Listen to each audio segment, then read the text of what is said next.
Hi అండి, అందరికీ నమస్కారం. Welcome back to my channel. ఈ వీడియోలో ఇప్పుడే అందిన వార్త అండి. చెప్పా పెట్టకుండా ఉద్యోగులకు భారీ షాక్ ఇచ్చిన ఏపీ ప్రభుత్వం. పూర్తి వివరాలు అయితే వీడియోలో ఉన్నాయి. వీడియోని ఎక్కడే కానీ స్కిప్ చేయకుండా ఎండ్ వరకు చూసినట్లయితే ఇన్ఫర్మేషన్ పూర్తిగా అర్థమవుతుంది. అలాగే వీడియోకి ఒక లైక్ కొట్టండి ఫ్రెండ్స్. వీడియోలోకి అయితే వెళ్ళిపోదాం. ఇక చాలా రోజుల తర్వాత 1వ తారీఖున జీతాలు పడ్డాయోచ్ అంటూ సంబరపడ్డారు ఉద్యోగులు. ఇక ఏపీలో ఉద్యోగులు పెన్షన్దారులు సంబరాలు చేసుకుంటున్నారు. 1వ తారీఖున వారికి జీతాలు అయితే జమ అయినందున ఆనందం వ్యక్తం చేస్తున్నారు. అదేంటి జీతాలు పడితే సంబరం చేసుకోవడం ఏంటి అనుకుంటున్నారా? ఏ ప్రభుత్వ సంస్థ అయినా ప్రభుత్వేతర అంటే ప్రైవేట్ సంస్థ అయినా కూడా జీతాలు మరి ఇస్తుంది కదా. ఇందులో సంబరపడాల్సిన అవసరం ఏముంది? పైగా గవర్నమెంట్ ఉద్యోగం అంటే పిడుగులు పడినా సరే నెలాఖరికల్లా జీతాలు ఇచ్చేస్తుంది కదా అని ప్రజల్లో ఒక భావన ఉంది. ఇందులో వింతే ఉంది అని అనుకుంటున్నారు. మరి అక్కడే ఉంది అసలు గిటి. ఒకప్పుడు ప్రభుత్వ ఉద్యోగులు అంటే చాలా ధర్నాలు సమ్మెలతో పాటు ప్రభుత్వాన్ని గడగడలాడించే వాళ్ళండి.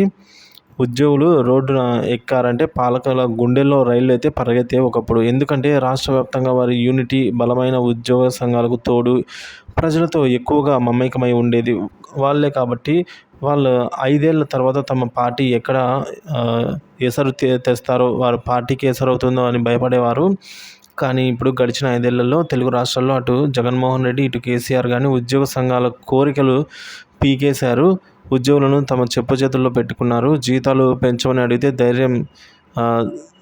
అడిగే ధైర్యం కూడా లేకుండా చేశారు. సో నెల నెల జీతాలు ఇస్తే చాలరా దేవుడా అన్నంత పని అయితే చేసినట్టు చెప్తున్నారు. ఉద్యోగుల బకాయిలు, డిఏలు, ఫిట్మెంట్ దానిపైన ఉద్యోగులు నోరెత్తే సాహసం కూడా చేయలేకపోయారు. ఈ 5 ఏళ్లలో కూడా ప్రతి నెల 1వ తారీఖున రావాల్సిన జీతం కూడా దాదాపుగా 20వ తారీఖున తర్వాత వచ్చే సందర్భాలు ఎక్కువగా తలపించేవి. ప్రభుత్వం ఎప్పుడు జీతం ఇస్తే చాలు తీసుకునే పరిస్థితుల్లో అయితే కల్పించారు. ఒక్కోసారి 2వ నెలలో కూడా వచ్చిన సందర్భాలు కూడా ఉన్నాయి.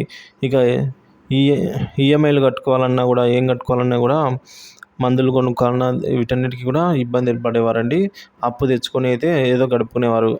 ఈ విధంగా ప్రాధేయపడినా కూడా వైసీపీ మరియు బీఆర్ఎస్ ప్రభుత్వాలు పట్టించుకోలేదని చెప్తున్నారు. పెద్ద పెద్ద జీతాలు వచ్చే వారి సంగతి సరే కానీ, కేవలం జీతం మీదే వస్తేనే ఆధారపడే చిన్న చిన్న ప్రభుత్వ ఉద్యోగుల వేతనాల కోసం వారైతే తీవ్రంగా ఇబ్బందులు అయితే ఎదుర్కొన్నారు. ఇక పడరాని వారితో మాటలు పడ్డారు.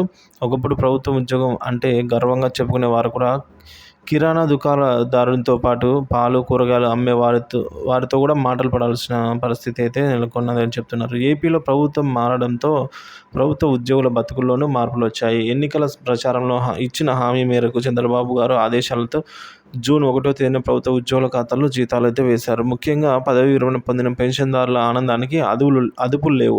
ఇంటి ఖర్చులకు, మందులకు ఇవే వారికి ఆధారం. దాదాపు అందరి ఖాతాల్లో వేతనాలు జమ అయ్యాయి. దాదాపుగా 4.5 ఏళ్ల తర్వాత 1వ తారీఖున జీతాలు పడడంతో వేతనజీవులు సంతోషం వ్యక్తం చేస్తూ ఉన్నారు ఫ్రెండ్స్. వైసీపీ పాలనలో గాడి తప్పిన వ్యవస్థలన్నింటినీ కూడా చక్కదిద్దుకుంటూ వస్తున్న ముఖ్యమంత్రి చంద్రబాబు ముందుగా ప్రభుత్వ ఉద్యోగుల సమస్యలు అయితే పరిష్కరించారు. ఒకే రోజులో 10,000 కోట్ల పంపిణీ, సామాజిక పెన్షన్దారులకు 4,500, అలాగే ఉద్యోగులకు మరియు పెన్షనర్లకు జీతాల కోసము 5,500, మొత్తం కలిపి 10,000 కోట్లు ఒకే రోజు ప్రభుత్వం పంపిణీ చేసింది. ప్రభుత్వం వచ్చిన పక్షం రోజుల్లోనే దాదాపుగా 10,000 కోట్ల రూపాయలు అందజేసిందని అయితే చెప్తున్నారు ఫ్రెండ్స్. ఇప్పుడు